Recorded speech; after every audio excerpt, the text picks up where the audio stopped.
When the world was still soft, before there were empires, before banners and borders, Tamriel was a young land.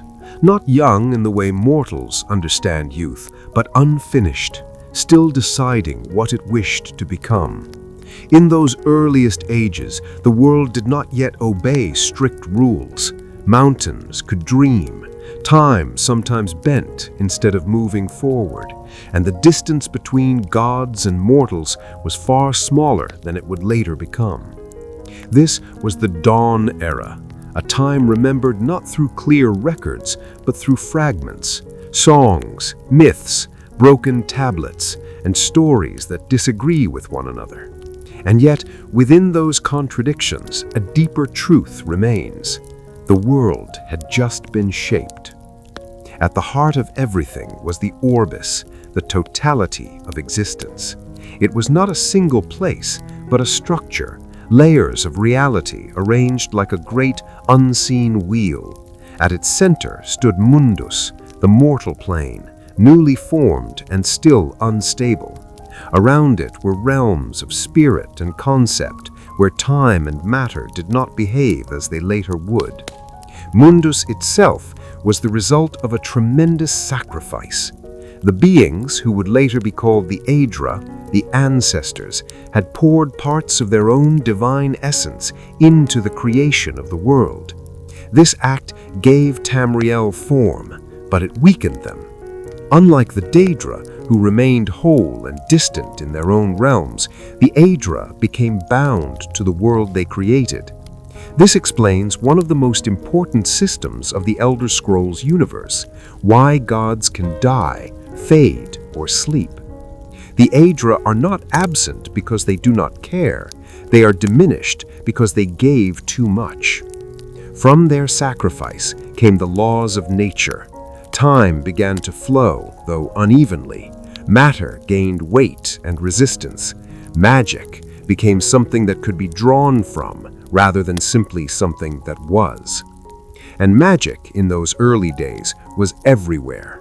Not yet shaped into schools or spells, magic flowed directly from Aetherius, the realm of pure energy and starlight. The sun and stars were not just lights in the sky, they were holes torn open during creation, allowing magicka to spill into the world. This is why, even in later eras, all magic ultimately traces back to the heavens. But in the Dawn Era, mortals did not yet exist as we know them. Instead, there were the Elnophae, spirit beings born from the same divine conflict that shaped the world. Some were closer to the gods, tall and radiant, their forms stable and refined. Others were changed by the violence of creation, scattered and hardened by survival. When the world finally began to settle, the Elnophae split. Those who remained close to their divine origins became the Old Elnophae, ancestors of the Aldmer, the first elves. They settled in a land remembered as Eldmeris, a place of perfect memory, where time moved gently and loss was unknown. Those who were shaped by hardship became the Wandering Elnophae, ancestors of men. They adapted quickly, lived briefly, and learned to survive in a world that no longer bent for them.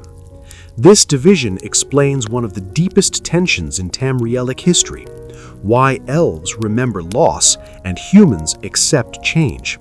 To the Aldmer, mortality was a tragedy, a fall from divine grace. To men, mortality was simply reality. And so the first true civilization emerged not from ambition, but from memory. The Aldmer built their early societies around preservation, not conquest, not expansion, but remembrance. Their cities were not crowded, nor loud. They were spacious, harmonious places, shaped by geometry and song. Stone was carved to echo the patterns of Aetherius.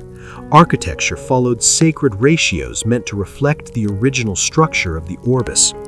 Even their governance followed a unique system. Rather than kings ruling by force, Aldmeri society was guided by ancestral authority.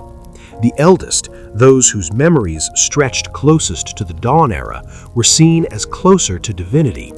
Leadership was not seized, it was inherited through age, wisdom, and proximity to the past. In this way, politics itself was an extension of theology. The more ancient you were, the closer you stood to the gods. And yet, even in this quiet, ordered world, change was already beginning. Because Aldmeris, perfect as it was remembered, did not last. Some say it was never a place at all, but a shared memory, a myth of unity before loss. Others insist it was real and that it sank or faded as the world grew harder and time more rigid. What remains certain is this: the Aldmer began to migrate. They spread outward from their ancient homeland, settling along the coasts and forests of Tamriel. And with every generation, their connection to the divine weakened just slightly. Skin tones shifted, beliefs fractured, languages changed. From one people, many cultures would soon be born. But that is a story for later. For now, Tamriel still rests in a fragile calm. The gods still watch, though dimly. Magic flows freely, and the first civilizations walk softly upon a world that has not yet learned how to resist them. The children of memory and stone. As the ages drifted onward, the world grew firmer beneath Aldmeri feet. Time no longer folded as easily as it once had, and the land began to resist change. This was not an end, but a narrowing, a quiet closing of possibilities. The Aldmer felt it first.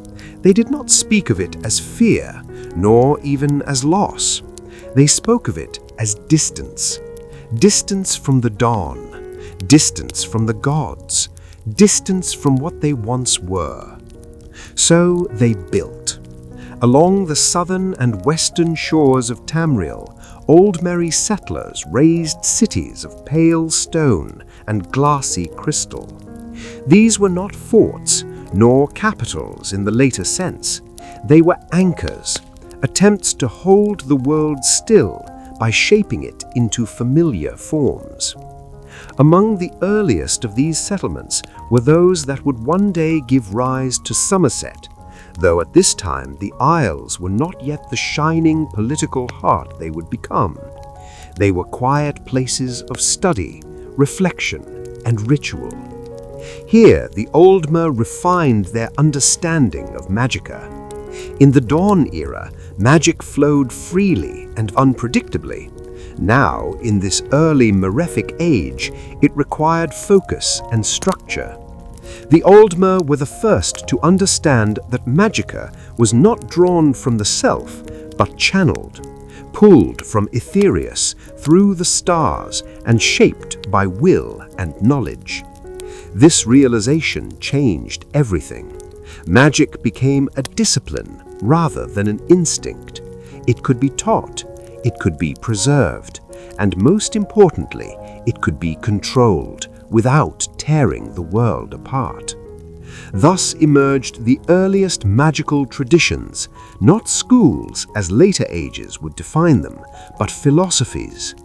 Spellcraft was approached as a form of remembrance, a way of recreating the effortless reality of the dawn within a more rigid world. Even architecture was magical. Aldmeri cities were laid out along invisible currents of magicka, natural flows in the land that responded to celestial alignments. Buildings were placed where these currents converged, allowing enchantments to persist with minimal effort. This is why many ancient elven ruins still hum faintly with power long after their builders have turned to dust. But memory alone could not hold back change forever. As Aldmeri groups spread farther across Tamriel, they encountered different lands and different truths. To the southwest, some settled in warm, fertile regions where the land itself seemed generous. Here, adaptation came easily, and reverence for the past softened. These Aldmer would one day become the Altmer, or High Elves, the most devoted keepers of ancestral purity. To the dense forests of central Tamriel went others, who learned to live among towering trees and shifting light. The forest changed them, and they changed with it. These would become the Bosmer, the Wood Elves, whose culture would be shaped by a divine pact known as the Green Pact. This pact reveals a crucial system of the Elder Scrolls world. Gods do not rule by command alone. They bind through agreements. The Bosmer were bound to Y'ffre, the spirit of nature and story, who stabilized the world by giving it narrative and form. In exchange for harmony with the forest, the Bosmer agreed never to harm plant life. Their bodies, their society, even their morality grew around this agreement. Law, religion, and survival became the same thing. Elsewhere, Aldmeri settlers faced harsher truths.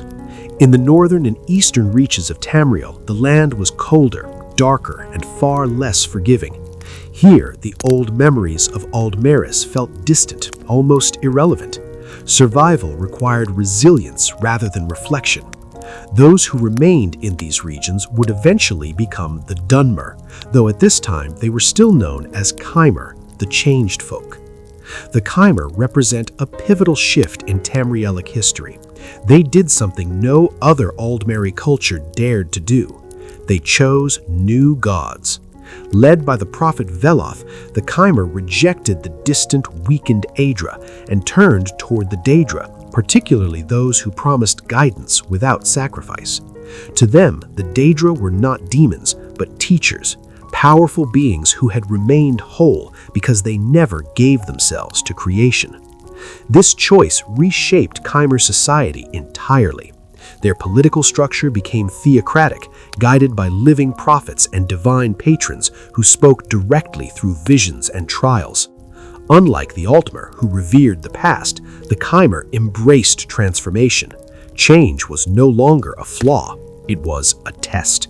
And this belief would echo far into the future, reshaping not only their people, but the balance of divine power itself. While the elves were dividing and redefining themselves, another story was unfolding quietly across the land. The descendants of the wandering Elnafoi, men, were beginning to organize. Early human societies were smaller, more fragile, and far less unified than Aldmeri cultures. They did not build to preserve memory. They built to endure tomorrow. Their settlements rose near rivers and coasts, shaped by practical needs rather than sacred geometry. Leadership was earned through strength, wisdom, or survival, not age or ancestry. This explains a fundamental difference in Tamrielic political systems. Elven rule looks backward, human rule looks forward. Where elves sought legitimacy through lineage and divine closeness, humans found it through action and adaptability. And slowly, inevitably, these worlds began to overlap. Trade routes formed, borders blurred, misunderstandings grew. The first civilizations of Tamriel were no longer alone. They were about to meet one another. And when memory meets ambition, history truly begins. This flexibility gave men an unexpected advantage. They adapted quickly to regional differences, absorbing new beliefs and practices as they spread. Where an elven culture might fracture over theological purity, human cultures blended. It is here that one of Tamriel's most important world systems becomes clear. Belief itself shapes reality. In the Elder Scrolls universe, gods draw power from worship, but they are also shaped by it. Different cultures see the same divine forces in different forms, and over time, those interpretations become real. This is why elven Aedra and human gods often resemble one another, yet behave differently. The gods are not fixed, they are reflections. As men spread, elven societies responded in different ways. The Altmer of Somerset withdrew inward, tightening their cultural boundaries. They codified bloodlines, refined magical practice, and reinforced the idea that purity was the only defense against decline. Their civilization became a carefully maintained echo of a fading past. The Bosmer remained balanced by their pact, neither expanding nor retreating, their lives guided by forest law rather than ambition. But it was in the east, among the Chimer, that the greatest transformation was brewing. Under the guidance of Veloth and the Daedric princes he followed, Chimer society became a crucible of belief and trial. Their settlements were harsh, shaped by volcanic stone and ash. Survival was not avoided, it was embraced as proof of worth. Their patron Daedra did not promise comfort, they promised truth through struggle. This philosophy would one day culminate in a defining event, the Battle of Red Mountain. But even now, long before that moment, the seeds were planted. Because the Chimer did not merely worship their gods, they listened to them. Daedric influence worked differently from that of the Aedra. Where the Aedra expressed themselves through laws of nature and subtle guidance, the Daedra acted directly, appearing in visions, issuing challenges, reshaping landscapes through their presence. This difference explains a key aspect of Tamrielic magic and religion. Aedric power stabilizes, Daedric power disrupts. Neither is inherently good or evil, they serve different purposes. As elven cultures struggled with their identities, men encountered something that would forever alter their destiny. From the far north came the Atmarans. Tall, weathered, and fierce, the Atmarans were not simply another human tribe. They carried with them a belief system rooted in strength, honor, and direct communion with the divine. Their gods were warriors in storms, voices carried on the wind rather than written in scripture. When Atmaran settlers reached northern Tamriel, they found a land already shaped by elven presence, particularly by the snow elves or Fulmer. At first, there was coexistence, trade, shared survival against the cold, but fear grows easily in silence. The snow elves, ancient and graceful, saw the Atmorans multiplying, spreading, building without regard for sacred sites. The Atmorans, in turn, feared elven magic and longevity, and so, slowly, trust eroded. What followed would become one of the first great tragedies of Tamrielic history. The Atmorans rose against the Snow Elves, driving them from the surface world in a conflict remembered not for its battles, but for its aftermath. Those Snow Elves who survived were betrayed by the Dwemer, the Deep Elves, and transformed into something else entirely. This moment reveals another essential system of the world. Technology can be as world-altering as magic. The Dwemer, unlike other elves, rejected divine authority altogether. They believed reality could be understood, dismantled, and rebuilt through logic and tonal manipulation, using sound and mathematics to alter existence itself. Their machines did not draw power from gods, they imposed power upon the world. And with that belief, they stepped beyond every other civilization. But that, too, is a story that demands patience. For now, Tamriel stands at a threshold. Elves have shaped the world with memory and magic. Men have claimed it through adaptability and belief. Gods still watch, though their voices grow quieter. The age of innocence is ending. The age of empires is approaching. The people who refused the gods. There were those among the elves who watched all of this unfold in silence. They saw the Altmer clinging to the past. They saw the Chimer embracing trial and transformation. They saw men arriving with raw belief and untempered will. And they chose a different path. They with a Dwemer. Not because they were cruel, not because they were arrogant, though many would later call them so, but because they asked a question no other people dared to ask aloud. What if the gods are not masters, but mistakes? The Dwemer did not deny the existence of the divine, they denied its authority. To them, the Aedra were diminished architects, weakened by their own sacrifice.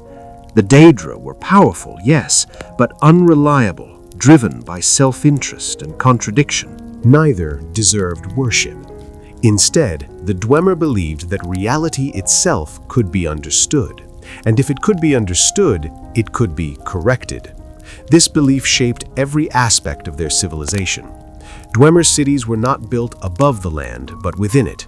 Vast networks of stone and metal carved deep into the mountains of Morrowind, Skyrim, and Hammerfell. They did not seek harmony with nature, they sought mastery over it. Their technology was not powered by faith, nor by magicka drawn from the stars, but by tonal architecture. This is one of the most important systems in the Elder Scrolls universe. The Dwemer understood that reality responds to vibration. Sound, frequency, and rhythm could alter the fundamental structure of existence. By striking the right tones through massive resonators, harmonic engines, and mathematical precision, they could bend the laws that governed matter. Metal could move without force, stone could remember instructions, time itself could hesitate. Their machines were not enchanted in the way other cultures understood enchantment. They were convinced to function. This is why Dwemer constructs still operate long after their creators vanished. They do not rely on divine favor or living will. They follow instructions written into the world itself. Politically, Dwemer society was rigid but logical. There were no kings chosen by blood, no priests speaking for gods. Authority came from expertise. Engineers ruled because they understood reality more deeply than others. Disagreement was not heresy, it was inefficiency. And inefficiency to the Dwemer was the only true sin. While other civilizations told stories to explain the world, the Dwemer dismantled those stories and examined the pieces. They studied the gods not as sacred beings, but as phenomena, entities bound by rules they themselves did not fully comprehend. This led them to a terrifying conclusion. If the gods were shaped by belief, then belief itself was a kind of machinery. And if belief could be engineered, then divinity could be manufactured. This idea would one day culminate in the creation of Numidium, the brass god, a construct designed not merely to rival the divine, but to replace it. But long before that final ambition, the Dwemer lived beside others. They traded with the Chimer, they shared the harsh eastern lands, they debated endlessly, faith against logic, submission against self-definition. These debates were not always peaceful. The Chimer believed suffering revealed truth. The Dwemer believed truth eliminated the need for suffering. Between them stood Red Mountain, a place of immense power where the skin of the world was thin. Here, divine energies pooled and twisted. Here, the heart of Lorkhan, the divine spark used to create the world, still beat, half buried beneath ash and stone. The Dwemer saw the heart as a tool. The Chimer saw it as sacrilege, and men, watching from afar, would later feel the consequences of what happened there. But before Red Mountain reshaped Tamriel, another quiet transformation was taking place in the west. Along the coasts of High Rock, humans and elves lived closer together than anywhere else on the continent. Here, Nedic tribes and Aldmiri settlers intermingled over generations. From this mingling emerged the Brattons, a people shaped by both magic and mortality. This explains a subtle but powerful system of the world. Heritage affects magical affinity. Bretons, carrying elven blood, inherited a natural resistance to magic and a heightened ability to shape it. They became a bridge between worlds, long-lived enough to respect tradition, short-lived enough to embrace change. Their political structures reflected this balance. Breton society fragmented into city-states and noble houses, each competing, negotiating, and scheming. Power shifted often, but rarely without consequence. Unlike the Altmer, they did not fear decline. Unlike the Dwemer, they did not seek perfection. They survived through compromise. And so, across Tamriel, civilizations crystallized. Elves remembered. Men adapted. The Dwemer calculated. The gods, once close enough to touch, now felt distant, present in ritual, memory, and structure, but no longer speaking with clear voices. The world had hardened, and when a world hardens, pressure builds. All that remained was a single moment, one act of defiance, discovery, or disaster to break the silence. Red Mountain, where the world held its breath. There are places in Tamriel where the land remembers more than it should. Red Mountain is one of them. Even before history marked it as a turning point, the mountain was different. The air around it felt heavier, as though sound itself moved more slowly. Ash fell long before the first eruption, and the ground beneath carried a low, constant tremor, like a heartbeat trying not to be heard. Beneath Red Mountain lay the heart of Lorkhan, not a metaphor, not a symbol, but a literal fragment of a god. Lorkhan, the instigator of creation, had been punished for convincing the Aedra to give of themselves. His heart was torn from him and cast down, still beating, still radiating divine possibility. It was the reason Mundus existed at all, and the reason it was imperfect. This explains one of the deepest systems of the Elder Scrolls world. Creation itself is an act of theft and sacrifice. The heart was not meant to be used. It was meant to be buried, forgotten, and endured. But the Dwemer did not forget. To them, the heart was proof. Proof that divinity was not absolute. Proof that even gods could be dismantled into components. Deep beneath the Red Mountain, Dwemer engineers constructed vast chambers of brass and stone. They built resonators designed to strike the heart with precise tonal frequencies. Their goal was not to worship it, nor destroy it, but to synchronize with it, to become something new. This was not blasphemy in the Dwemer mind, it was refinement. Meanwhile, the Chimer watched with growing dread. To them, the heart was the last remnant of a divine act too great for mortals to touch. Their Daedric patrons warned them, not with commandments, but with visions of consequence. And so, belief turned into conflict. The Battle of Red Mountain was not a single clash, but a convergence of choices. Dwemer logic met Chimer faith, technology met theology, and the gods, for once, did not intervene.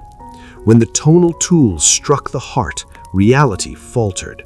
Time did not shatter, but it hesitated. For a brief moment, all possibilities existed at once.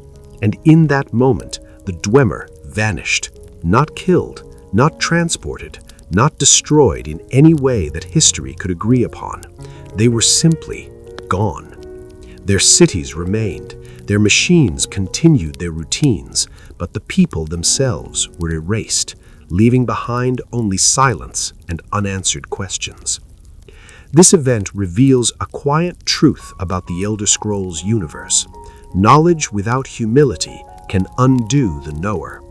The Dwemer sought to master reality, but reality did not resist. It complied too completely. In the aftermath, the Chimer were forever changed. Azura, one of their Daedric patrons, cursed them, not as punishment, but as reminder. Their golden skin darkened to ash, their eyes burned red like embers beneath the mountain. Thus the Dunmer were born, not damned, not broken, but marked. Marked by choice, marked by consequence, marked by the understanding that power always leaves a scar. Red Mountain erupted, reshaping the land into the volcanic wastes of Morrowind. Ash storms became a constant presence, and life adapted around them. The Dunmer built cities of stone and fungus, learning to live with the land's anger rather than against it. Their society crystallized into great houses, each reflecting a response to the past. Some embraced tradition, some embraced commerce, some embraced secrecy and assassination. Politics among the Dunmer became a continuation of religious philosophy. Meanwhile, far from Red Mountain, the world felt the tremor. Men heard stories of an entire civilization disappearing overnight. Elves whispered of divine punishment and hubris. Ruins became warnings rather than relics, and slowly, subtly, the gods retreated even further. After Red Mountain, the age of direct divine intervention was truly over. The world no longer bent easily. History could no longer be rewritten without cost. The first civilizations had reached their limit. What followed would not be shaped by gods and spirits, but by empires, laws, and memory turned into record. Tamriel had learned that even the oldest truths could be challenged, and that some challenges echo forever. When history learned to write itself, after Red Mountain, the world felt older, not wounded, not broken, just aware, as though Tamriel itself had learned that some moments could never be undone. The gods no longer spoke through miracles, the land no longer reshaped itself overnight, and the stories people told began to change in tone. They became careful. This was the quiet beginning of the First Era, though few at the time would have named it so. What defined this age was not a single event, but a shift in responsibility. The world was no longer guided by divine proximity, it was guided by mortal memory. And memory, when written down, becomes history. Among men, this realization came swiftly. In the heart of Tamriel, along the fertile valleys of the Niben River, human societies began to organize on a scale never seen before. The Needs, once scattered tribes, started to unify, not through shared blood, but through shared governance. They learned something the elves had long resisted, that cooperation could replace ancestry. From this emerged the earliest foundations of Cyrodiilic civilization. Their cities were built not as sacred echoes of the past, but as centers of administration. Roads connected settlements with intention. Markets replaced shrines as gathering places. Law became a tool, not divine, but agreed upon. This marks an important system of the Elder Scrolls world. Empire is not built on strength alone, but on infrastructure. The Cyrodiils understood that power flowed where roads allowed it to travel, that authority lasted longer when it could be recorded, enforced, and remembered. Writing became essential. Unlike elven records which favored poetry and myth, early human histories were practical. Dates, borders, treaties, failures. They wrote not to preserve perfection, but to avoid repeating mistakes. Meanwhile, the elves reacted in different ways. The Altmer of Somerset responded by tightening their cultural shell even further. They refined genealogies, classified magical theory, and enforced strict social hierarchies. Their civilization became a living archive, a place where time was resisted through discipline. This explains why Altmer culture values order so deeply. For them, chaos is not exciting, it is erosion. In Waylandwood, the Bosmer continued their quiet balance. Their history remained oral, told through story and song rather than ink. To write something down was to fix it, and fixing a thing meant killing its ability to change.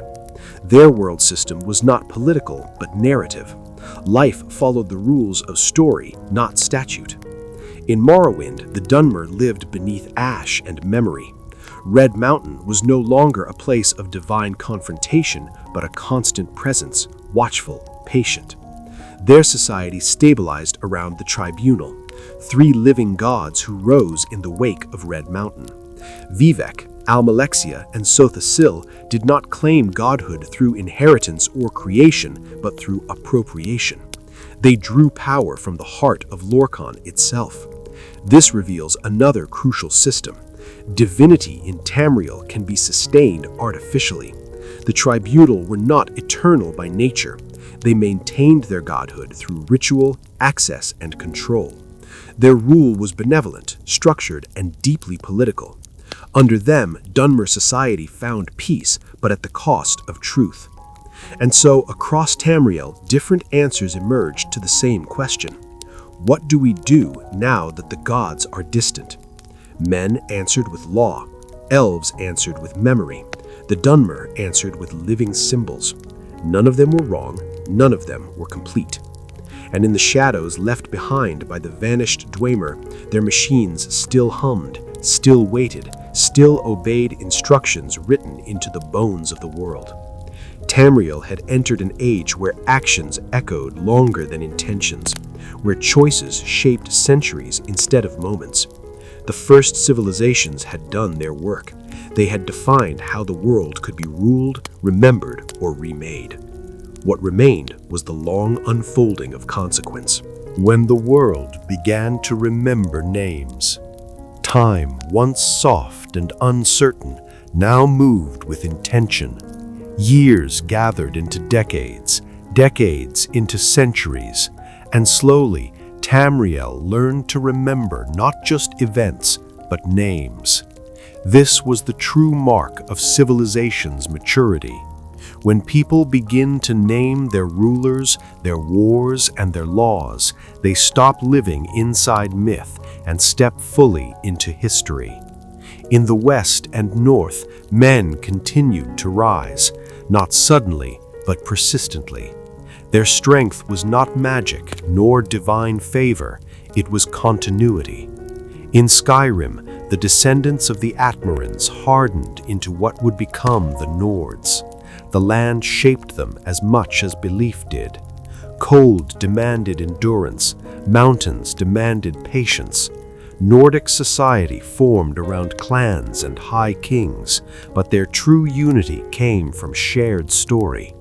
Their songs did not glorify gods as distant creators, but as companions in struggle. Sure, their version of Lorkhan was not a fallen trickster, but a betrayed hero. This difference in interpretation reveals another deep system of the world. The same god can exist differently depending on who remembers them. To the elves, Lorkhan was the architect of loss. To the Nords, he was the reason life had meaning at all. Both were true. Nordic governance reflected this belief. Kings ruled not because they were closest to the divine, but because they embodied the will of the people. A weak king could be challenged, a cowardly king would not be remembered, and memory among the Nords was the highest law. Far to the south, in Cyrodiil, human civilization took a quieter but more enduring form. Here, the early Cyrodiils began to understand something no culture before them had fully grasped, that belief alone could not hold an empire together. They needed systems. Their society grew around councils, magistrates, and codified law. Religion still mattered, but it no longer dictated governance. Temples advised, they did not rule. This separation of faith and state was subtle, incomplete, and often contested, but it endured. It allowed Cyrodiil to absorb differences without breaking. Elves, humans, even remnants of older cultures could exist within the same borders, bound not by shared gods, but by shared obligation. This is why Cyrodiil would later become the heart of empire. Not because it was the strongest, but because it was the most flexible. Meanwhile, the elves withdrew further into themselves. In Somerset, the Altmer perfected their isolation. They preserved ancient magical texts, refined spellcraft, and maintained bloodlines with careful attention. Their civilization became a living archive, but also a fragile one. The longer they resisted change, the more threatening change became. Their political order centered on councils of mages and elders, where tradition carried more weight than innovation. Progress was allowed, but only when it could be justified as restoration. In Valenwood, the Bosmer remained untouched by empire. Their loyalty was to the forest, not to crowns. Their stories flowed like water, reshaping themselves with each telling. To them, history was not a line, it was a circle. In Morrowind, the tribunal ruled with steady hands. Cities rose beneath mushroom towers. Trade flowed through ash and sea alike. But beneath the calm, a quiet tension grew. Because the tribunal's power depended on secrecy, their divinity required access to the heart, their authority required belief, and belief, once questioned, is never fully restored. This truth lay dormant like embers beneath ash. Across Tamriel, something else was happening. The world itself was growing stable. Magic became predictable. Time moved forward instead of sideways. Reality resisted change rather than inviting it. This stability was the final consequence of the Dawn Era's end. Creation had finished settling. And in that settled world, mortals were no longer guests, they were caretakers. The first civilizations of Tamriel had shaped the rules. They had tested gods, rewritten belief, and built systems strong enough to outlast miracles. Now the age of legend gave way to the age of record. Scrolls replaced songs, borders replaced memory, names replaced myth. Yet even as history learned to write itself, the echoes of the past remained, in ruins that still hummed, in mountains that remembered gods, in stars that continued to pour magicka into a world no longer young. The shape of power becomes visible. Once names were remembered, power began to take form, not as sudden conquest, not as divine decree, but as something quieter and far more enduring: structure. Across Tamriel, the earliest civilizations had already answered the great questions of belief, survival, and identity. Now they faced a subtler challenge. How does power last when the gods no longer intervene? The first true answer emerged in Cyrodiil. The human cultures of the Heartland discovered that stability did not require uniformity. It required agreement. Roads, laws, and shared systems mattered more than shared blood.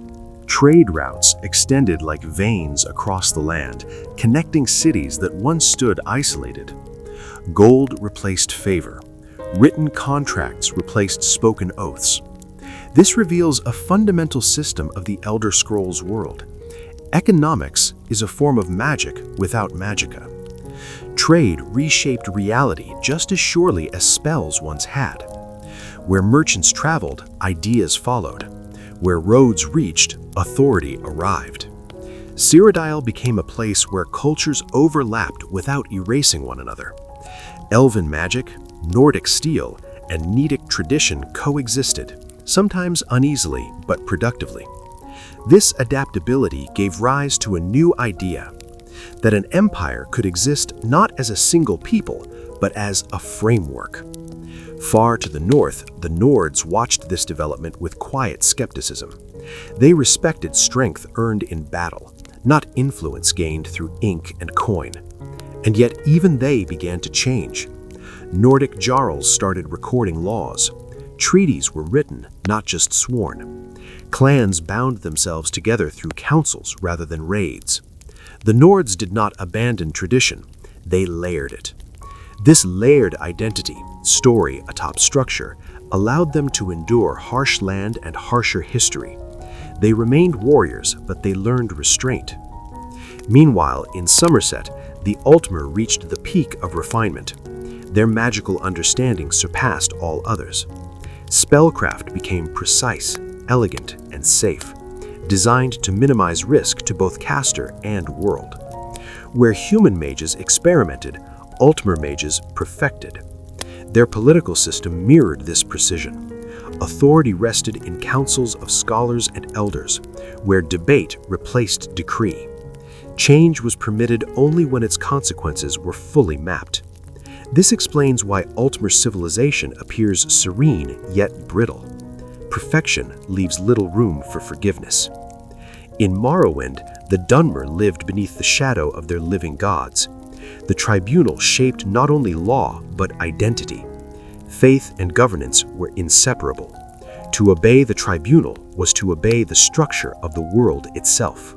Yet even here, systems evolved. The great houses formalized their rivalries. Assassination became regulated. Conflict followed rules. This reveals a strange but vital truth. Order can exist even within cruelty. The Dunmer did not seek peace, they sought balance. And so Tamriel moved forward, not toward unity, but toward permanence. Magic became safer, technology became reliable, religion became symbolic rather than immediate. The world no longer asked why it existed, it asked how it should be governed. And beneath all of this, unseen but constant, the stars continued to burn. Magica still flowed from Aetherius. The sun still shone through a wound in reality. The gods were distant, but not gone. They watched, they waited. Because systems once built invite testing. Empires invite ambition. Laws invite challenge. And memory, once written, invites reinterpretation. The foundations laid by the first civilizations were strong, but they were not immutable. The next ages would stretch them, and some would break. When empires began to believe in themselves. There comes a moment in every long history when power stops asking permission. In Tamriel, that moment arrived not with thunder, but with confidence. The systems built by the first civilizations, law, trade, faith, memory, had proven themselves stable. Stable enough that rulers began to trust them more than gods. This was the beginning of imperial thinking. In Cyrodiil, the Heartland's quiet strength coalesced into something larger than any single city. Administrative centers expanded. Local leaders answered to regional authority. Borders were no longer suggestions, they were enforced. The early Cyrodiilic rulers did not claim divine right, they claimed necessity. An empire, they argued, was not a crown, it was a service. Roads needed maintenance, trade needed protection, law needed consistency. This idea changed how power justified itself. Authority no longer flowed downward from the heavens, it flowed outward from institutions. This is a crucial system of the Elder Scrolls world. Legitimacy can be bureaucratic. A ruler endured not because they were loved or feared, but because removing them would disrupt everything beneath them. The Altmer observed this with quiet disdain. To them, Cyrodiilic ambition looked crude, effective, yes, but spiritually empty. An empire without reverence seemed hollow. And yet they could not deny its success. Human cities expanded faster than elven ones ever had. Their populations grew, their influence spread. Elven longevity, once an advantage, became a limitation. Change moved too quickly for memory alone to guide. In Skyrim, Nordic kings faced a similar realization.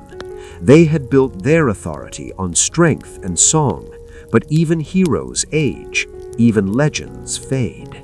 So Nordic governance began to shift. High kings relied more heavily on councils. Jarls governed holds with increasing autonomy. Law codes became formalized.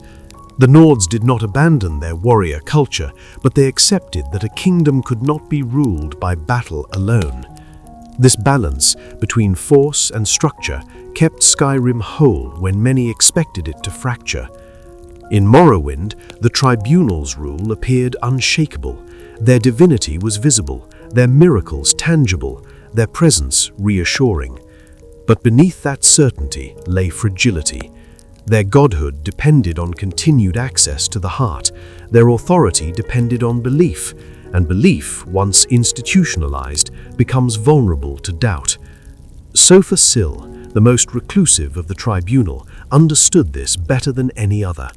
He studied systems, machines, timelines, probabilities, not to dominate the future, but to understand its limits. He knew that all systems fail eventually. That knowledge haunted the tribunal era like a quiet echo. Across Tamriel, cultures began to interact not as curiosities, but as competitors. Borders hardened, armies professionalized, diplomacy became strategic rather than ceremonial. The world entered a phase where history accelerated. And yet, for all this motion, something essential was being lost: the quiet. The early civilizations had lived close to uncertainty. They expected change. They accepted mystery. Empires, by contrast, demanded clarity. They defined borders where none had existed. They codified belief. They labeled cultures, races, and practices. This labeling made governance possible, but it also made conflict inevitable.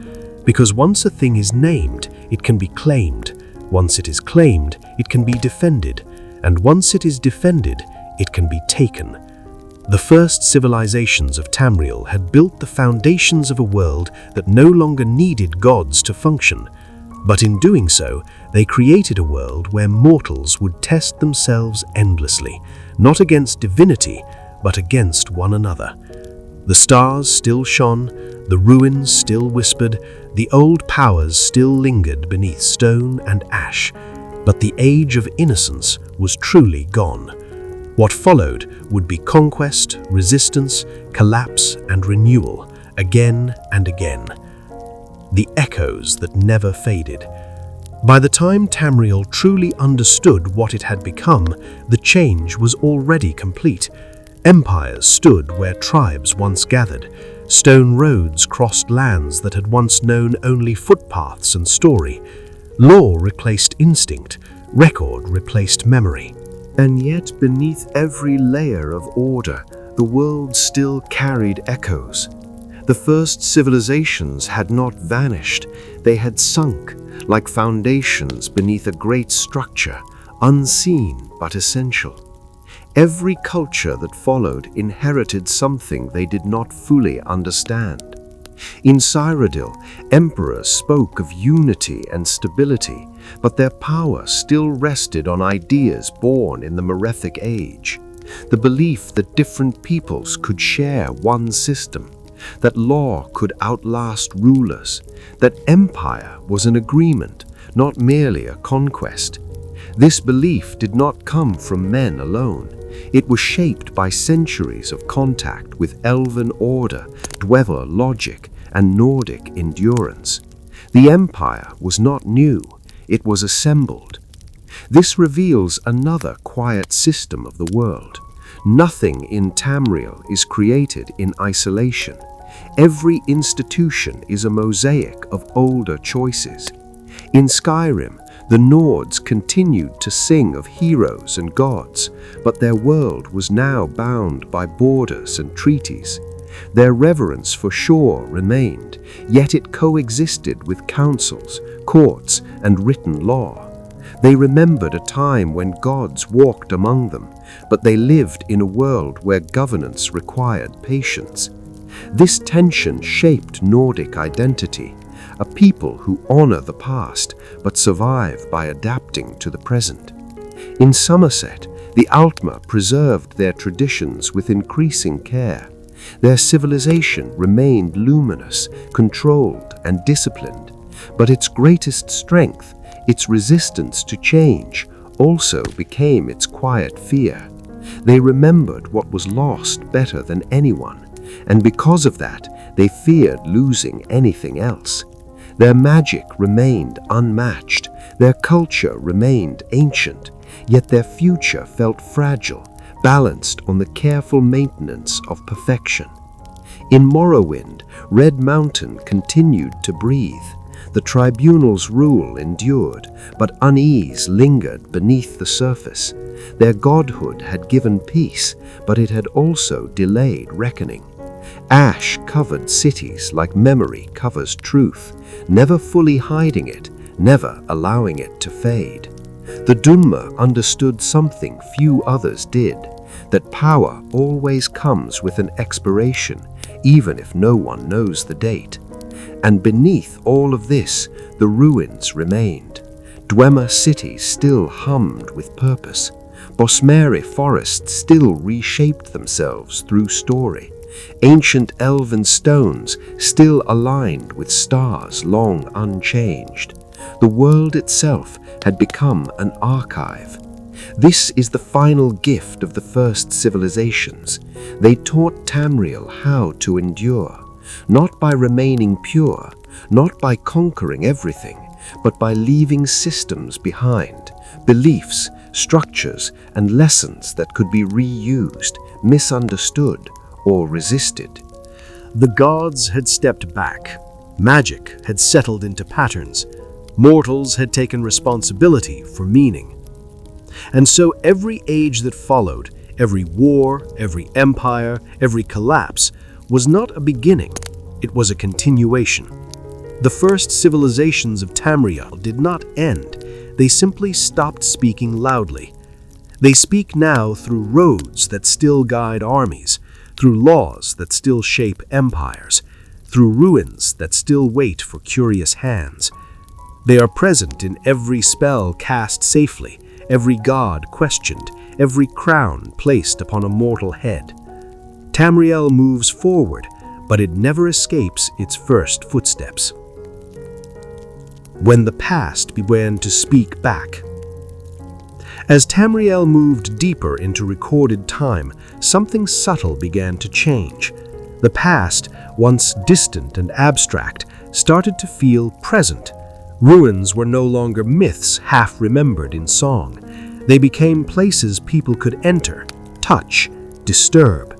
And when mortals began to walk deliberately into the remains of earlier civilizations, the world responded. This was not coincidence. Tamriel is a place where history is active. Ancient sites were not empty because they were forgotten. They were empty because they were waiting. Dwemer halls still turned their gears when light touched long silent lenses. Aldmeri ruins still aligned with constellations no longer fully understood. Even Nordic barrows stirred when names were spoken aloud. This reveals another deep system of the world. Memory in Tamriel is not passive, it is reactive. The land remembers intent. Those who entered ancient places seeking knowledge often found it. Those who entered seeking power were tested. And those who entered without respect rarely returned unchanged. In Cyrodiil, scholars and administrators began to realize that the past was not merely a subject of study, it was a resource. Old treaties were unearthed and reinterpreted. Ancient boundaries were cited to justify new claims. Lost bloodlines were discovered to legitimize rule. History became a political instrument. This marked a turning point. The early civilizations had built systems to endure time. Now, later ages learned to use time itself. This explains why Tamrielic conflicts so often revolve around ancestry, legitimacy, and precedent. Battles are fought not only with swords, but with interpretations of what came before. In Skyrim, Nordic jarls traced their authority to heroes whose tombs still stood beneath the earth. In Somerset, Altmere councils cited lineages that reached back toward the dawn. In Morrowind, the tribunal's authority was reinforced through ritual reenactment of past events. The past was no longer distant, it was employed. Magic, too, reflected this shift. Where earlier ages had focused on discovery, later mages focused on rediscovery. Spells were rediscovered rather than invented. Lost techniques were pieced together from fragments. This reveals another essential system. Magical knowledge does not disappear, it fragments. Each age inherits pieces of understanding, never the whole. What is forgotten in one era resurfaces in another, changed by context and need. This is why magic in Tamriel feels ancient even when newly cast. It is not new power, it is remembered power. As mortals leaned more heavily on the past, the gods grew quieter still, not absent, not defeated, simply patient. They watched as mortals debated their nature, as scholars argued whether divinity was origin, agreement, or illusion, as empires rose believing themselves permanent. The gods had seen permanence before, and it had never lasted. Across Tamriel, the foundations laid by the first civilizations now supported structures far larger than they were ever meant to bear. Roads carried armies instead of merchants. Laws enforced conquest rather than cooperation. Belief hardened into doctrine. The systems endured, but they were strained. And yet, despite this tension, something gentle remained, a quiet continuity. A traveler could still stand in an ancient ruin and feel the intention of its builders. A mage could still sense the stars as sources of magicka. A storyteller could still trace the shape of the world back to the dawn. The first civilizations had not failed, they had simply entrusted the future to those who followed. And now, Tamriel stood at a strange threshold, no longer young enough to be guided, not yet old enough to be finished. The past had begun to speak back, not in commands, not in prophecy, but in echoes, asking whether the world still understood why it was built the way it was. When the foundations were tested. There comes a point in every long-lived world when its oldest truths are no longer trusted. In Tamriel, that moment did not arrive as rebellion, nor as revelation. It arrived as questioning. Mortals had inherited systems older than any living memory, laws shaped by ancient compromise, religions built upon fragments of forgotten events, and borders drawn according to stories no one could fully verify. For a long time, this was enough, but as empires expanded and knowledge accumulated, the foundations themselves began to invite scrutiny. The most unsettling realization was this: the world worked even when belief weakened. Magic still flowed, seasons still turned, death still came. The gods were no longer necessary for function, only for meaning. This realization did not spread quickly. It spread quietly among scholars, mages, engineers, and rulers who spent their lives maintaining systems rather than worshiping them. In Cyrodiil, administrators noticed that law enforced itself more reliably than faith ever had. A written decree held power even when the god it referenced was disputed. The empire learned to govern through consistency rather than conviction. This reveals a subtle but powerful system of the world. Order in Tamriel does not require divine agreement, it requires participation. As long as enough people believe a system is real, it becomes real. In Skyrim, this questioning took a different shape. The Nords did not doubt their gods, but they began to doubt interpretation. Old songs contradicted one another. Heroic lineages overlapped in impossible ways. Tombs attributed to different figures bore the same names. Rather than breaking their culture, this uncertainty strengthened it. Nordic belief shifted from literal truth to symbolic truth. What mattered was not whether a story happened exactly as sung, but whether it taught endurance, honor, and memory. Their gods became less like commanders and more like ideals embodied. In Somerset, however, questioning was dangerous. Altmer society depended on precision. If lineage could be doubted, purity could be challenged. If ancient records were flawed, the entire structure trembled.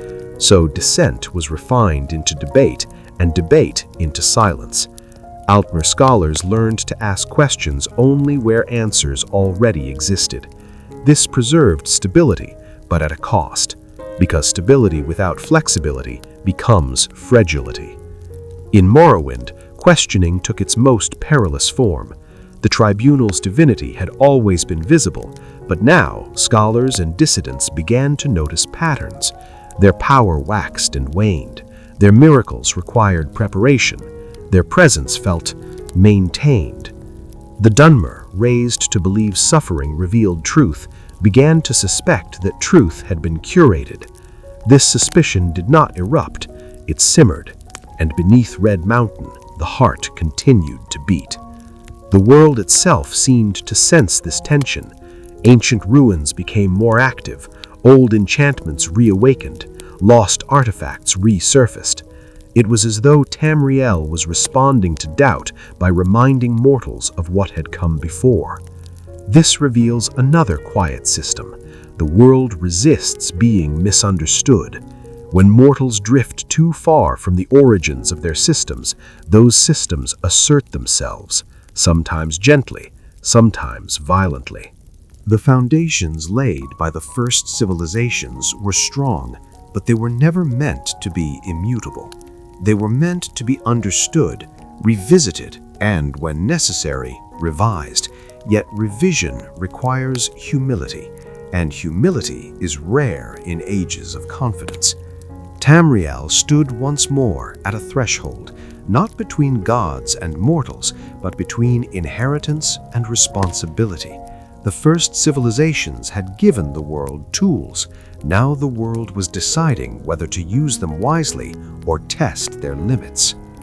When consequence took shape. There is a difference between an echo and a consequence. An echo reminds, a consequence arrives. In Tamriel, the long patience of the world finally gave way to response.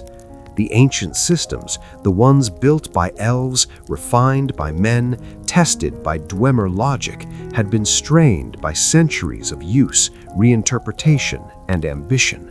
They had not broken, but they had begun to bend, and bent systems do not fail quietly. In Cyrodiil, the Empire discovered the cost of flexibility. Its strength lay in absorbing difference, but absorption required constant negotiation. Provinces began to interpret imperial law through local tradition. Governors enforced rules selectively. The idea of unity survived, but its execution fractured. This reveals a hard truth of Tamrielic governance. The larger a system grows, the more it depends on trust rather than control. And trust, once eroded, cannot be enforced by decree. In Skyrim, consequence arrived through memory. Ancient Nordic tombs were opened not by reverence, but by necessity. Kings sought relics to legitimize rule. Warriors sought weapons to defend holds, but the dead remembered why they were buried. Draug rose, not as mindless monsters, but as guardians bound to oaths older than any living authority. They defended not treasure, but intent. This is another deep system of the world. The dead in Tamriel do not linger by accident. They remain because something unfinished still binds them. Nordic burial was never about rest. It was about duty beyond life. In Somerset, consequence arrived through isolation. The Altmer had preserved their culture so carefully that it began to resist reality itself. External influence felt invasive. Change felt dangerous. Their mastery of magic remained unparalleled, but it became inward-facing, defensive, obsessed with containment. When the outside world shifted, Somerset did not adapt, it fortified. This did not weaken the Altmer immediately, but it narrowed their future. In Morrowind, consequence arrived as truth. The tribunal's divinity began to falter, not publicly, not dramatically, but perceptibly. Rituals took longer. Miracles required preparation. Silence stretched where certainty once lived. The Dunmer, trained to endure hardship, did not panic.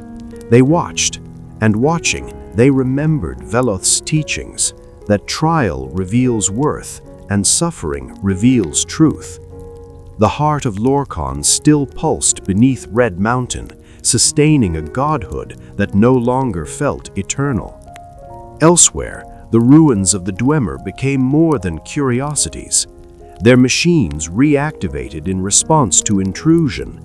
Their cities resisted occupation. Their logic endured without interpreters. This reveals a final, unsettling system.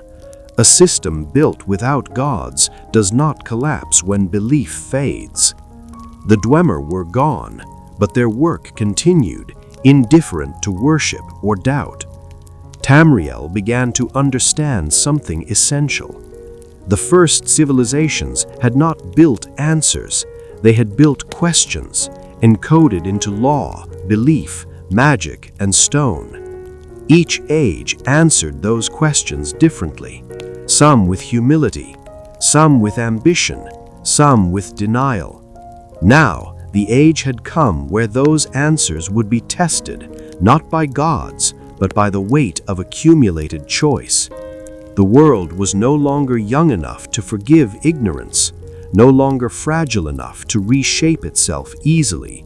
It had learned too much, and learning always carries responsibility. When the world stopped forgiving mistakes. As centuries layered themselves on Tamriel, something essential changed in the rhythm of existence. The world no longer corrected mortal error. In the earliest ages, when a belief was flawed, reality bent. When power was misused, the land reshaped itself. When gods were challenged, time itself hesitated. But now, Tamriel had grown firm. Mistakes no longer dissolved into myth, they remained. This was not cruelty, it was maturity. The first civilizations had lived close enough to creation that failure could still be absorbed by a flexible world. Later ages lived in a world that had already chosen its shape, and a shaped world remembers every blow. In Cyrodiil, this realization came through administration rather than catastrophe. The Empire's greatest strength, its systems, became its greatest vulnerability. Roads that once unified provinces now carried dissent as easily as goods. Law, once a tool of stability, became a battlefield of interpretation. Imperial authority depended less on force than on cooperation, and cooperation, once strained, exposed how little power truly remained at the center. This reveals a deeper system underlying all mortal governance in Tamriel. Systems outlive belief, but they do not outlive participation. An empire can survive skepticism. It cannot survive apathy. As officials grew distant and local rulers more autonomous, the empire did not fall, it thinned. Like fabric worn by time, still intact but vulnerable to tearing. In Skyrim, consequence took a harsher form. The land itself resisted careless ambition. Nordic tombs awakened not because they were disturbed, but because they were misunderstood. The dead were not guarding wealth, they were guarding continuity. Each Draugr bound itself to a purpose tied to the living world, protecting sacred places, preserving ancient oaths, enforcing forgotten hierarchies. When mortals entered these tombs seeking legitimacy or power, they disrupted not a resting place, but a contract. This explains why Nordic ruins feel hostile rather than empty. They are not abandoned, they are occupied by obligation. And obligation does not fade with death. In Somerset, the Altmer faced a quieter reckoning.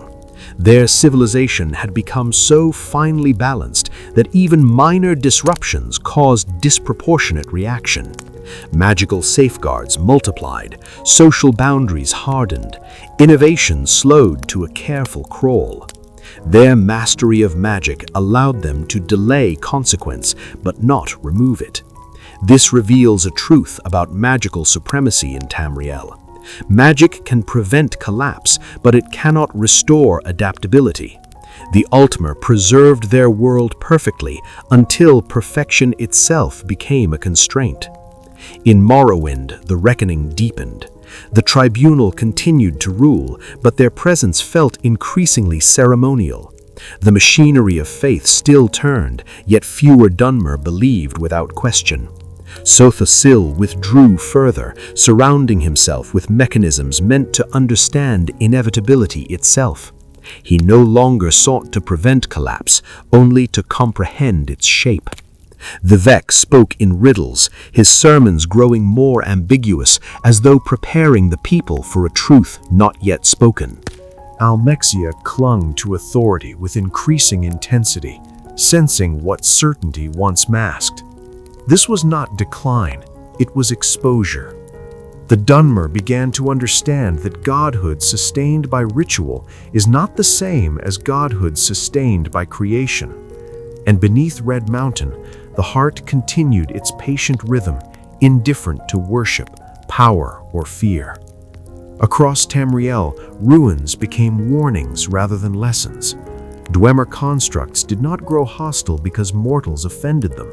They grew hostile because mortals interfered. The Dwemer had designed systems that assumed no reverence, no obedience, no interpretation. They assumed only function. This is why Dwemer technology feels alien even now. It was never meant to coexist with belief. It was meant to replace it. Tamriel, shaped by compromise between faith and structure, could never fully absorb such thinking, and so the Dwemer remained absent but never irrelevant. Their silence became part of the world's pressure. By this age, something subtle but profound had occurred. The past no longer guided the present, it judged it. Every decision echoed against ancient precedent. Every innovation was measured against forgotten intention. The first civilizations had built a world capable of surviving gods, but they had also built a world that demanded responsibility. And responsibility, once unavoidable, reshapes every choice that follows. Tamriel did not collapse under this weight, it endured. But endurance is not the same as harmony. The world had learned to continue without forgiveness. The long shadow of the first builders. By the time Tamriel reached what later historians would call its Middle Ages, the world no longer felt ancient to those living within it. It felt normal. This is the most dangerous stage of any civilization, when systems are old enough to be unquestioned, yet recent enough to feel permanent. People stop asking why they exist. They begin to assume they always have. But Tamriel was never a world built on inevitability. It was built on choices, layered, compromised, and inherited. And inherited choices do not fade, they accumulate. Every road laid by Cyrodiilic planners followed paths once walked by Aldmeri settlers. Every Nordic law echoed clan rules older than any crown. Every Dunmeri ritual traced itself back to Veloth's exodus and the Daedric trials that reshaped a people. The first civilizations had withdrawn, vanished, or transformed, but their logic still governed the world. This is the quiet truth few ever recognized. Tamriel is not ruled by empires, it is ruled by precedent. In Cyrodiil, this became increasingly clear as the machinery of empire grew more complex. Each new law required reference to older ones. Each reform demanded justification through tradition. Even rebellion spoke the language of history. Claimants to power did not declare new futures. They declared restored ones. They cited ancient charters, forgotten decrees, lost bloodlines. They did not argue that the empire was wrong. They argued that it had strayed. This reliance on the past gave Cyrodiil stability, but also paralysis. True innovation became rare because novelty lacked legitimacy. The empire could change, but only in ways that resembled memory. This reveals another deep system of Tamriel. The past is the only authority everyone agrees to obey. In Skyrim, the long shadow fell differently. The Nords remembered their ancient heroes not as distant figures, but as presences. Barrows dotted the land like punctuation marks in an unfinished sentence. Each burial mound was a reminder that the dead had not relinquished responsibility. Kings ruled knowing their ancestors watched. Warriors fought knowing they might be bound to duty even after death. This produced a culture both fiercely independent and deeply conservative. Innovation was possible, but only if it honored the old ways. A new tradition had to feel ancient before it could be accepted. The Nords did not resist change out of fear. They resisted it out of respect. In Somerset, the Altmer existed almost entirely within shadow, not the shadow of conquest, but the shadow of loss. They remembered Aldmeris not as history, but as absence. Their civilization was shaped around the idea that something perfect had been taken from them, and that everything since was a careful reconstruction. Their politics, their magic, their social hierarchy all existed to preserve an image of what they believed they once were. But memory, when idealized, becomes a burden. Altmer society grew increasingly rigid, not because they lacked intelligence, but because they feared deviation more than stagnation. Each generation inherited not only culture, but expectation, and expectation can weigh heavier than chains. In Morrowind, the shadow pressed inward. The tribunal's rule continued, but its nature changed. Faith became habit. Habit became routine. Rituals still occurred. Pilgrimages were still made, but fewer Dunmer expected miracles. The expected order. This subtle shift altered the very nature of divinity in Morrowind. The tribunal were no longer gods because they were worshipped. They were worshipped because they maintained stability. And stability, once mistaken for divinity, becomes fragile. The Dunmer, perhaps more than any other people, understood that suffering and endurance were teachers. They had been shaped by ash, betrayal, and transformation. They did not need certainty. They needed continuity. And yet, even continuity cannot erase truth forever. Across Tamriel, the ruins of the Dwemer stood unchanged. Their halls did not decay gracefully like elven cities. They did not crumble like human fortresses. They persisted, angular, mechanical, indifferent. Their machines continued to function not because they were remembered, but because they were designed to function. This is the final unsettling inheritance of the Dwemer, a reminder that the world can operate without meaning, without belief, without story, just mechanism. Tamriel never embraced this fully. It could not. Its civilizations were built on narrative, on gods, ancestors, ideals, and lessons. But the presence of Dwemer ruins ensured that no one could forget an alternative existed, that reality could be stripped of symbolism and still continue. And so the long shadow of the first builders stretched across every age, not as command, not as prophecy, but as constraint. Mortals could rule, they could conquer, they could question gods, but they could not escape the shape of the world they inherited. The first civilizations had not told later ages what to do, they had defined what was possible. And possibility, once defined, is both a gift and a cage. Tamriel moved forward, believing itself free, yet every step followed grooves worn long before memory learned to write. The quiet weight of inheritance. There is a moment in every long story when motion slows, not because nothing remains to happen, but because everything that can happen has already been prepared. Tamriel reached that moment long ago. By now, the world no longer felt shaped by gods, nor even by empires. It felt shaped by habit. This is the final unsettling inheritance of the Dwemer, a reminder that the world can operate without meaning, without belief, without story, just mechanism.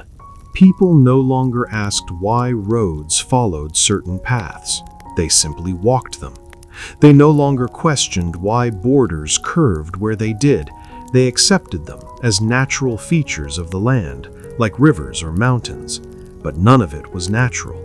Every road followed an Aldmeri trade route, a Nedic migration, or a Dwemer survey line.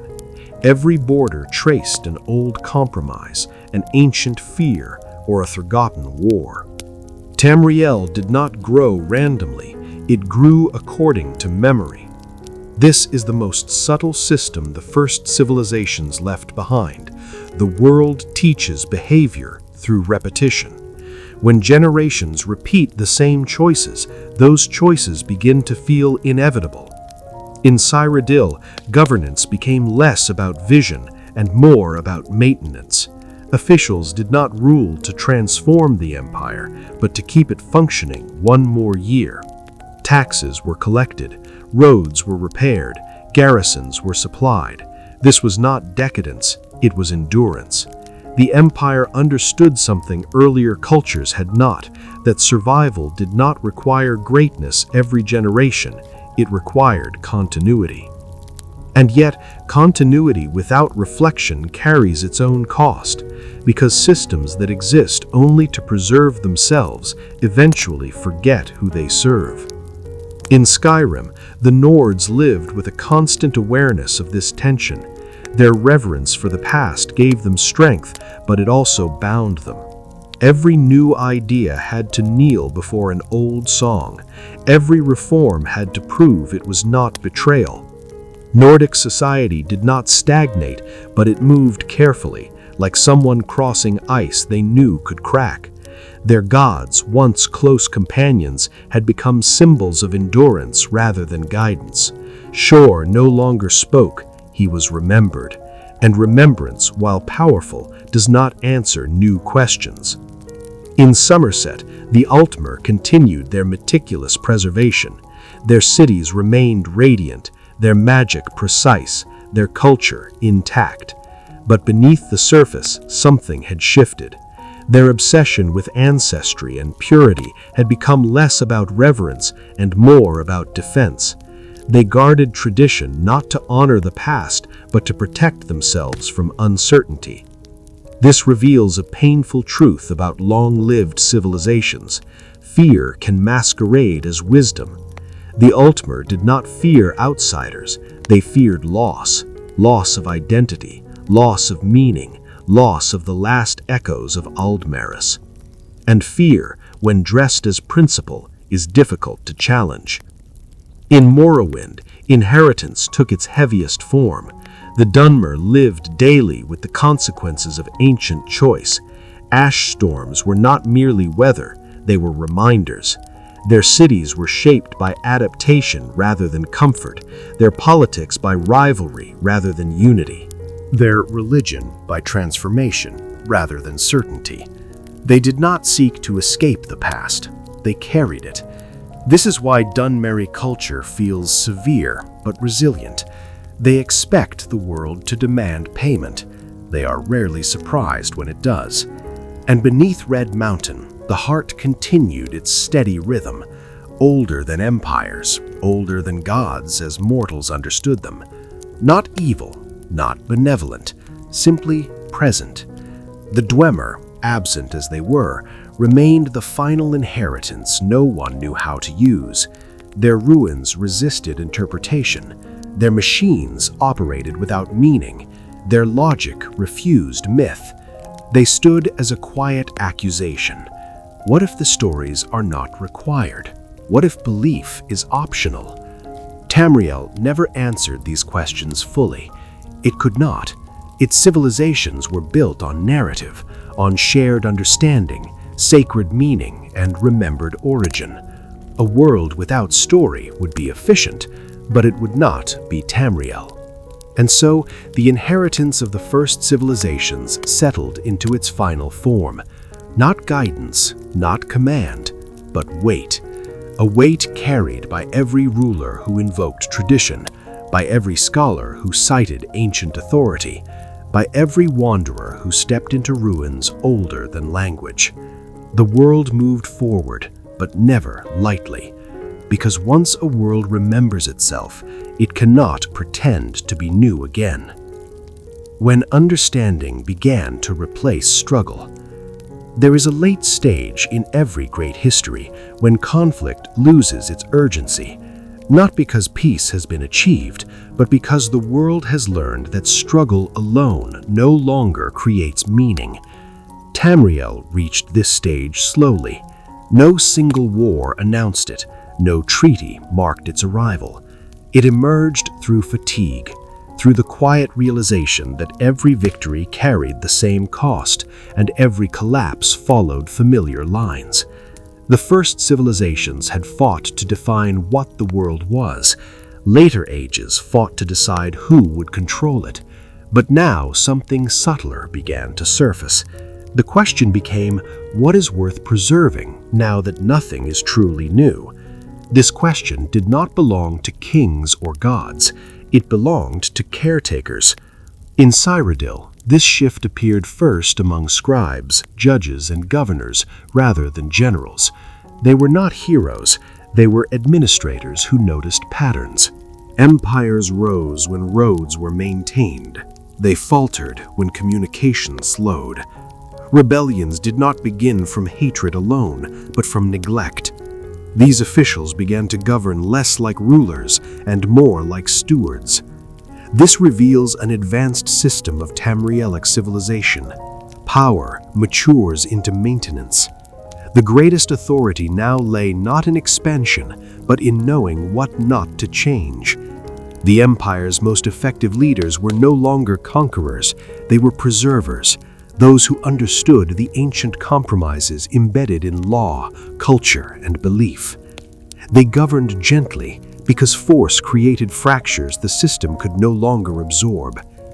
In Skyrim, understanding took a different shape. The Nords, weary of repeating the same sagas of blood and loss, began to reinterpret their own traditions. Songs were still sung, but their emphasis shifted. Where once heroes were praised for victory, they were now remembered for sacrifice, for knowing when to stop. Nordic wisdom evolved from glory into restraint. This was not weakness, it was adaptation. Their gods remained, but not as instigators of war. They became reminders of endurance, of surviving the long winters of history without forgetting who you were. Shore was no longer a call to arms, he was a reason to keep going. In Somerset, the Altmer faced the hardest lesson of all. They had preserved almost everything: magic, lineage, culture, memory. But preservation alone could not answer the future.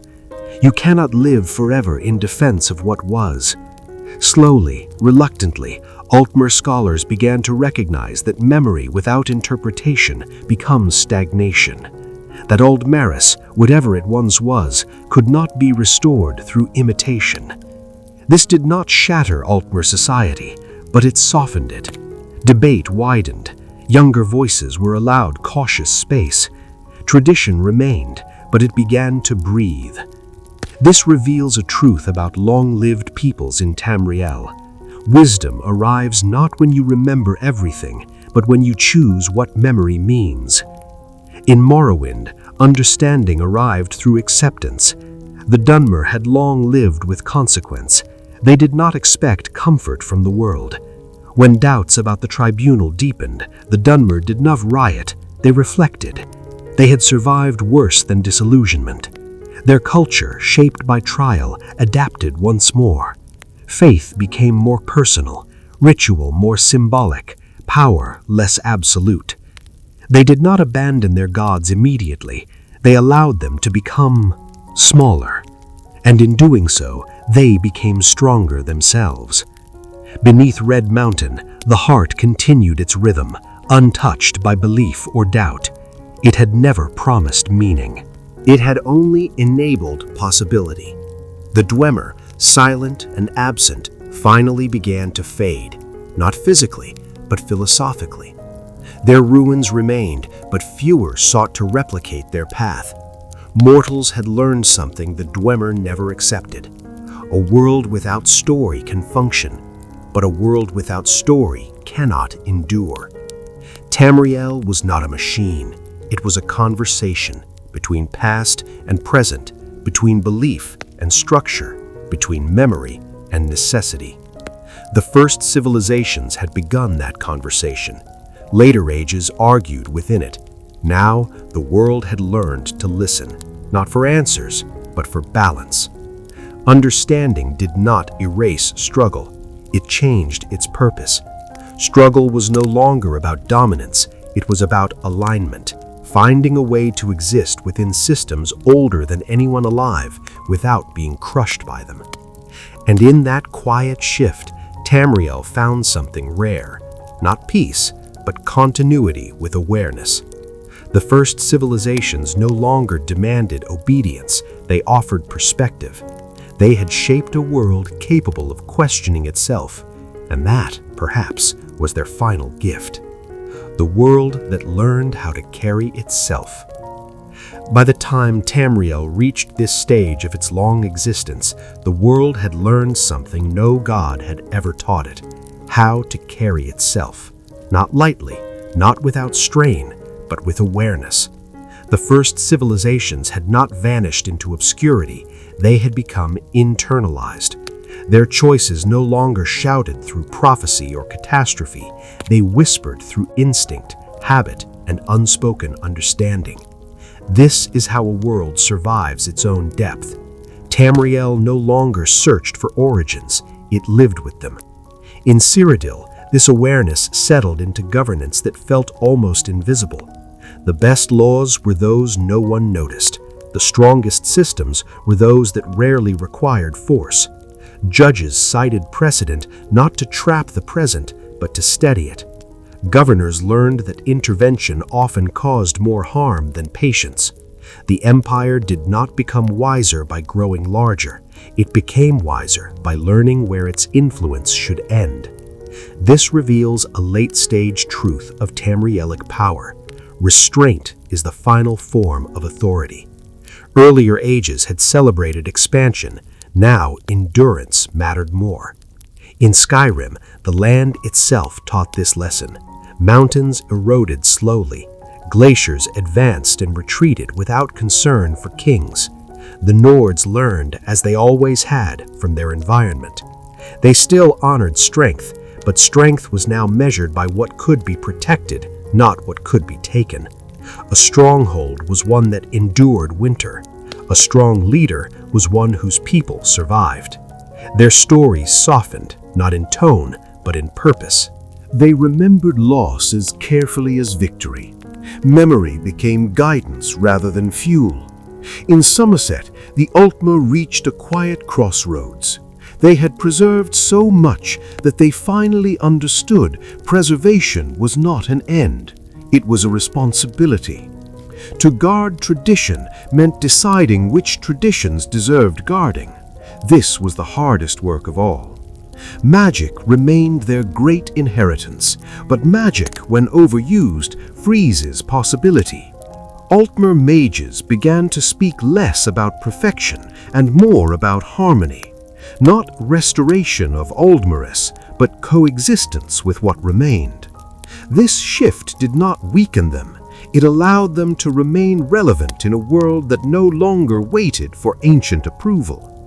In Morrowind, the Dunmer carried their inheritance like a scar that had healed into strength. They did not romanticize their past, they respected it. The Tribunal's shadow still lingered, but it no longer defined everything. Faith became quieter, more inward.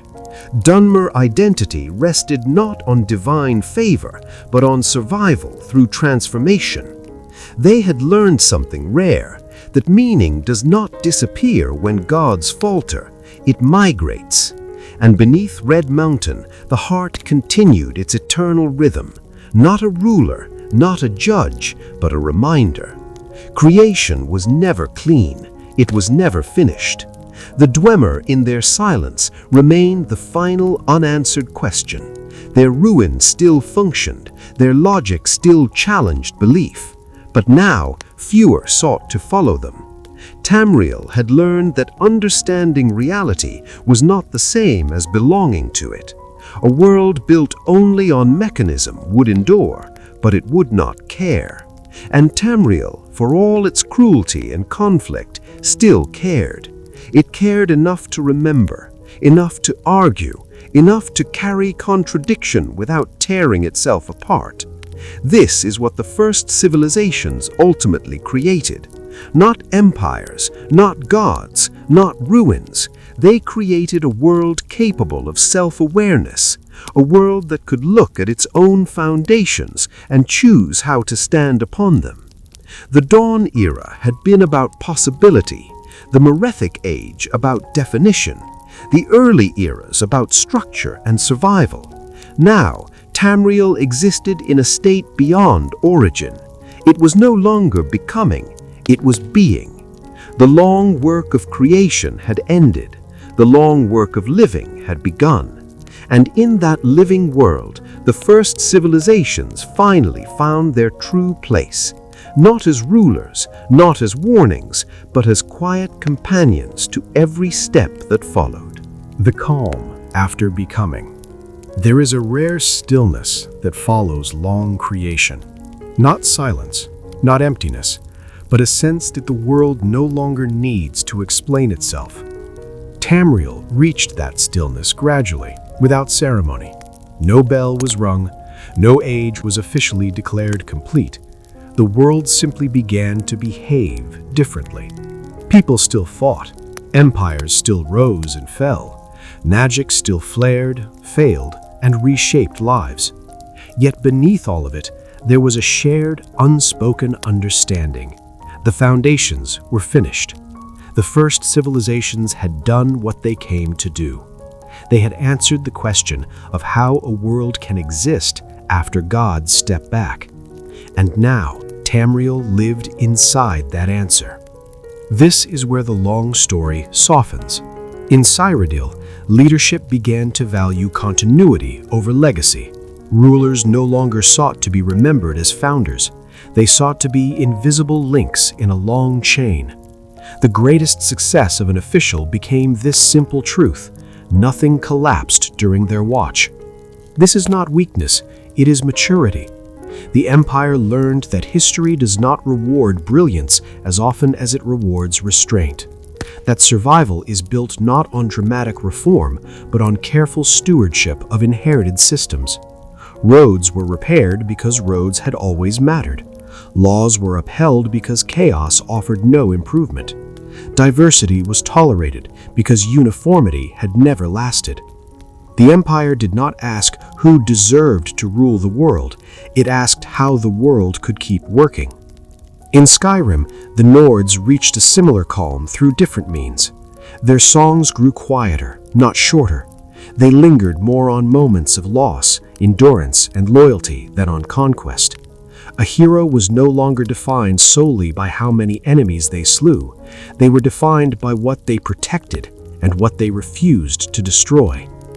The Barrows remained. The Draugrs still guarded their oaths, but fewer living Nords disturbed them. Not from fear, from understanding. The dead were not obstacles, they were boundaries, and boundaries once respected prevent endless repetition of grief. In Somerset, Altmer civilization entered a reflective phase few outsiders ever noticed. Their obsession with perfection slowly transformed into an obsession with balance. Not balance between races or powers, but between memory and necessity. Young scholars were taught not only ancient texts, but how those texts had been interpreted across centuries. History became layered, not absolute. This allowed Altmer society to remain ancient without becoming brittle. They stopped trying to be Aldmer reborn. They chose instead to be Altmer fully. In Morrowind, the Dunmer lived with perhaps the clearest awareness of all. They had always known the world demanded payment. They had simply learned to budget. Their culture continued to value struggle, but no longer worshipped it. Suffering was no longer proof of worth. Endurance was. Faith became something quieter, closer to philosophy than obedience. The tribunal's shadow lingered, but it no longer darkened everything beneath it. The Dunmer did not forget Red Mountain. They learned how to live beside it. And beneath that mountain, the heart continued to beat, not as a promise, not as a threat, but as the deepest reminder of all. Creation is unfinished by design. The Dwemer remained, as always, the final silence. Their cities still hummed, their machines still operated, but fewer listened for answers there. The Dwemer had sought certainty. Tamriel had learned to live with uncertainty. And uncertainty, once accepted, becomes a form of peace. The first civilizations had begun in confusion, sacrifice, and contradiction. They had argued with gods, shaped magic, written law, and questioned meaning itself. They had failed often, but they had left behind a world that no longer needed them to intervene. That is the quietest kind of success. Tamriel did not move forward because it rejected its past. It moved forward because it finally understood it well enough to stop fighting it. The world learned how to carry memory without being crushed by it, how to honor origins without being trapped by them, how to exist without demanding certainty from the heavens. The first civilizations were no longer present as powers, they were present as perspective, and perspective once earned never truly fades. The world that no longer needed to be proven. By this point in Tamriel's long life, something profound had settled into place. The world no longer needed justification. In the earliest ages, existence itself had demanded explanation. Why the gods sacrificed themselves, why mortals suffered, why magic flowed from the stars and not the earth, why some races remembered eternity while others burned brightly and briefly. Those questions drove creation, conflict, and belief. But now, Tamriel no longer asked them with urgency. The first civilizations had argued those questions into the bones of the world. Later ages had tested the answers, and what remained was not certainty, but acceptance. This was not resignation, it was understanding. In Cyrodiil, this understanding expressed itself as a quiet humility within power. The empire, vast as it could become, no longer imagined itself eternal. Its leaders planned not for glory, but for recovery. They assumed collapse was possible. They built systems meant to survive it. Archives were duplicated. Local authority was preserved rather than erased. Cultural differences were documented, not flattened. This reveals a mature imperial system unique to Tamriel, power that plans for its own absence. Earlier empires had believed permanence was victory. Cyrodiil learned that survival required preparing for failure. This made the empire strangely resilient. In Skyrim, the Nords lived with a similar clarity. They no longer believed that history moved toward triumph. They believed it moved in cycles of hardship, resilience, renewal, and loss. Winter would always return. So would war. So would rebuilding. This did not make Nordic culture pessimistic. It made it grounded. They did not chase progress for its own sake. They asked whether a change would help people endure the next winter. Their gods, once warriors and companions, had become archetypes. Shor was no longer a voice on the battlefield. He was the reason the battle mattered. And when gods become meaning rather than command, a culture becomes difficult to shatter. In Somerset, the Altmer reached a rare equilibrium. Their fear of loss had softened into vigilance rather than panic.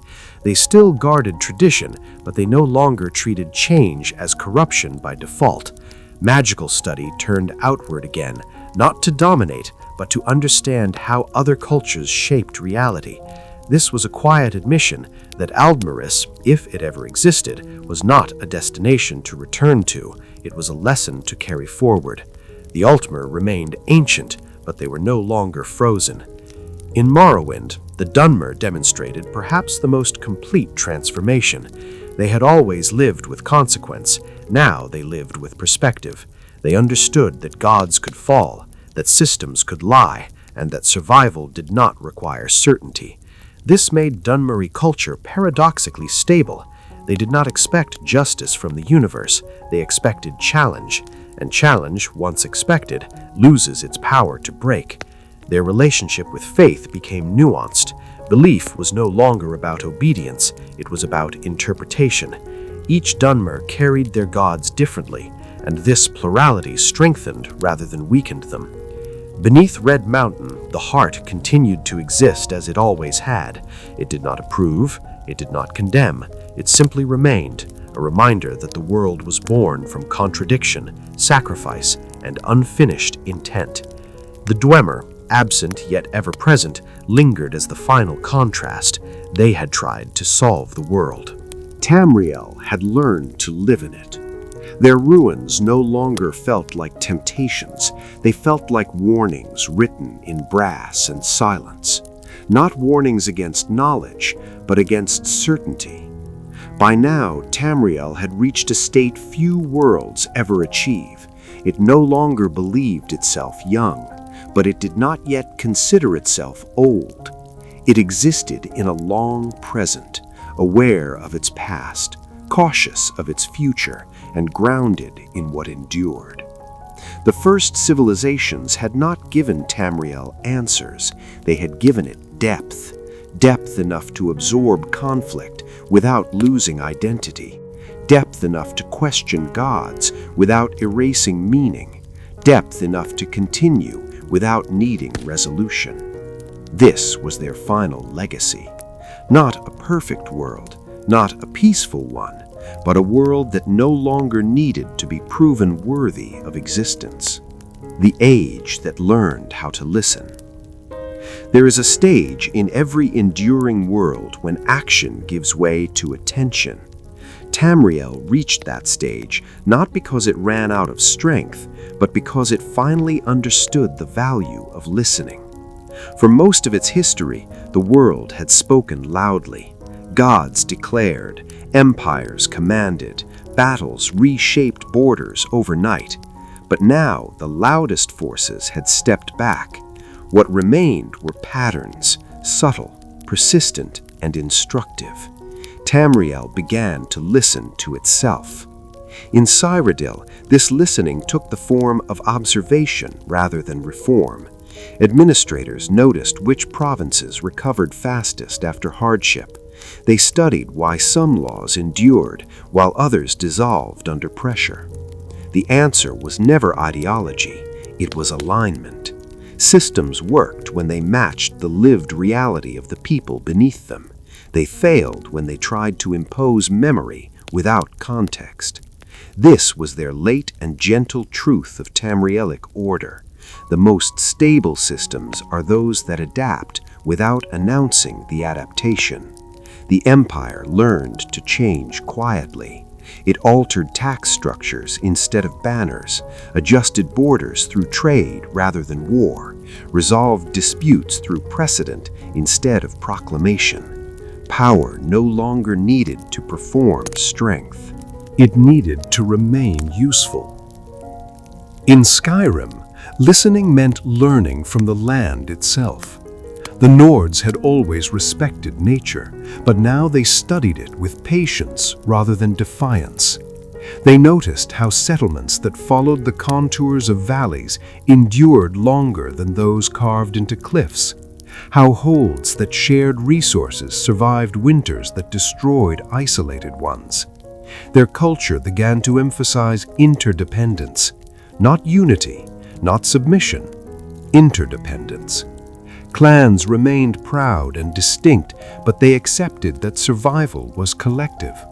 Songs began to include quieter verses about waiting, rebuilding, and returning home. Nordic wisdom had matured beyond heroism. It had learned endurance without spectacle. In Somerset, listening was the most difficult lesson. Altmer society had always been built on speaking, on declaration, definition, and refinement. To listen required humility. And yet, over time, Altmer scholars began to notice that magic behaved differently depending on who wielded it. Not weaker, not stronger, different. Spells shaped by human intent resolved more quickly. Bosmiri magic flowed unpredictably but harmoniously. Dunmiri enchantments carried emotional weight that Altmer precision could not replicate. This forced a realization long avoided. Magic did not belong to any one people. It responded to perspective. This softened Altmer certainty without erasing Altmer excellence. Their culture remained disciplined, but it allowed space for variance. They began to study not how magic should work, but how it did work across cultures, beliefs, and histories. In Morrowind, listening came naturally. The Dunmer had always lived between silence and eruption. Ash storms taught patience, volcanoes taught inevitability. Their society listened to cycles rather than predictions. They noticed which houses adapted and which calcified, which traditions produced resilience and which produced only pride. They did not rush to abandon the old, they tested it. This is why Dunmiri culture endures catastrophe without losing itself. They expect change, but they do not chase it. They allow meaning to reveal itself slowly. Beneath Red Mountain, the heart remained, as it always had, unresponsive, impartial, endlessly present. It did not listen. It did not need to. Its existence was the original condition. But mortals, finally, had learned to listen to each other. This is perhaps the most unexpected inheritance of the first civilizations. Not their architecture, not their gods, not their empires, but their mistakes. Each early civilization had failed in a different way. The Oldmer clung too tightly to memory. The Dwemer trusted logic without humility. Early men rushed forward without anchoring themselves. Later ages did not erase these failures. They studied them, and in studying them, Tamriel learned restraint. The world no longer rushed to define itself. It allowed definition to emerge. Conflict still occurred, but it unfolded within understood limits. Innovation still happened, but it respected consequence. Tamriel did not become peaceful, it became attentive, and attentiveness changed everything. A world that listens does not repeat its past blindly, it echoes it selectively, thoughtfully, and with awareness. The first civilizations had spoken loudly because the world was young. Now, the world listened because it had grown. The long memory comes to rest. At the very end of this long telling, there is no final battle to describe, no crown to place upon a waiting head, no last revelation to overturn everything that came before. There is only quiet. Tamriel, after all its becoming, had reached a state where it no longer needed to announce itself. The world simply was. The first civilizations had begun in confusion and daring. They had shaped reality while it was still soft, argued with gods who had not yet learned silence, and built structures that were never meant to last forever, only long enough. They did not fail, they finished their part. The Aldmer had tried to remember divinity and preserve it through beauty, magic, and order. In doing so, they taught the world reverence, discipline, and the danger of mistaking memory for truth. The Kaimer had chosen transformation over comfort, trial over safety. They taught Tamriel that identity is not inherited intact, it is forged, reshaped, and paid for. The Dwemer had refused worship entirely, choosing understanding without humility. They proved that reality could be bent without belief, and that such bending leaves no place for the bender to remain. Early men had accepted impermanence from the beginning. They taught the world adaptability, cooperation, and the power of systems built for change rather than eternity. None of these paths were complete on their own. Together, they formed balance, and balance, in the end, is what Tamriel learned to value most. The gods did not disappear. They withdrew, not in defeat, but in recognition. A world capable of sustaining itself no longer needed constant intervention. Magic did not fade, it learned restraint, pattern, and consequence. Empires did not end history, they joined it. Ruins did not become meaningless, they became teachers, silent, patient, and honest. Even Red Mountain, breathing ash and memory into the sky, no longer stood as a wound. It stood as a reminder that creation was never clean, that sacrifice leaves residue, that power always asks for payment, sooner or later. And so Tamriel continued. Children were born who did not know the names of the first cities. Travelers walked roads without knowing whose footsteps had shaped them. Mages drew magicka from stars without remembering why the stars were open wounds in the sky. Yet the world held. It held because it had depth, because its foundations were layered, tested, and understood, if not consciously, then instinctively. The first civilizations no longer ruled Tamriel, they inhabited it. In the curve of coastlines chosen long ago, in the way law bends before it breaks, in the way belief softens with age rather than hardening, in the quiet understanding that nothing here was ever meant to be perfect, only enduring. Tamriel did not outgrow its past, it learned how to carry it. And that, perhaps, is the rarest achievement of all. A world that remembers without longing, that changes without forgetting, that continues without needing to begin again. The story of the first civilizations does not truly end here.